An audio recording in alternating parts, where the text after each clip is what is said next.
Hey, what's up everyone? This is Ferd Torado of PTK-SMF Peninsula, and in this video I'm going to be reviewing the Native Clan's Training Blade Sansibar sword. I decided to get one of these so that I can start training with him, and then hopefully, when I spar those people with longer weapons again, I at least have a I kind of even the playing field a little bit, so I get a bit more reach. The ergonomics and balance of this training blade it's really nice because see I can fully extend it for like thrusts, long range thrusts, and the weight is not so heavy that I'm straining my forearm and my wrist, which is not good. So it's light enough, but it's not so light that it's like feather light and not realistic. It feels like it weighs and feels like a real blade of its type. You got some length to it, some weight to it, but again it's not hard to manipulate.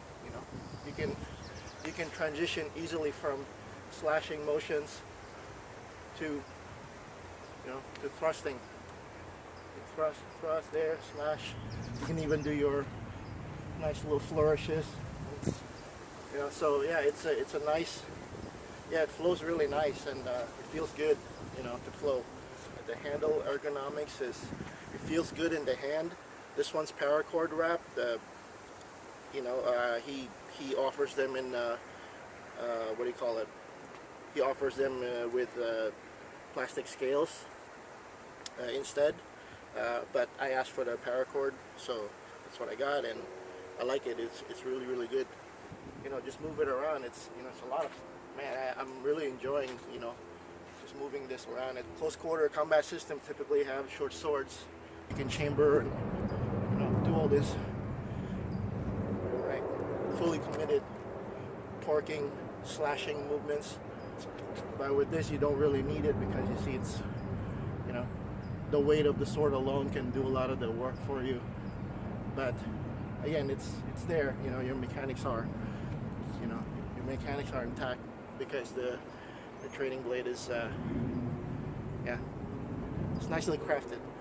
I need to practice with it and get used to moving a slightly heavier and longer sword, but for the most part, I mean, whatever striking mechanics I already developed from my short sword training is actually transferring nicely to this weapon. Yeah, I just have to be careful not to get too twirly with it, because you kind of negate the whole purpose of having a longer weapon, which is to be able to reach your target from a much safer distance. So obviously when I train with this, I have to take into account some slight changes and adaptations I'm gonna have to make when fighting with the longer weapon. The polymer's pretty dense, but there's some flex to it, but it's not. I mean, you have to bend it, but it's not flimsy. So you can make contact, and you won't have to worry about it breaking during the melee or anything like that. If it gets all dented up or chipped or whatever, you can easily sand it out, or take a lighter or something and melt the sharp edges back to a nice flat surface again. Yeah, it's really nicely crafted. I gotta give props to Hyle Campbell for his kind of his craftsmanship with these blades, because I mean this is beautiful, man. I mean,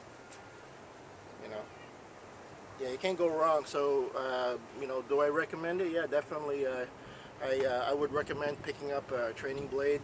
So anyway, that's my quick review on the polymer Sansibar training sword by Native Clan Training Blades. Thank you for watching. Once again, I'm Ferd Torado of PTK-SMF Peninsula, and I'll see you next time.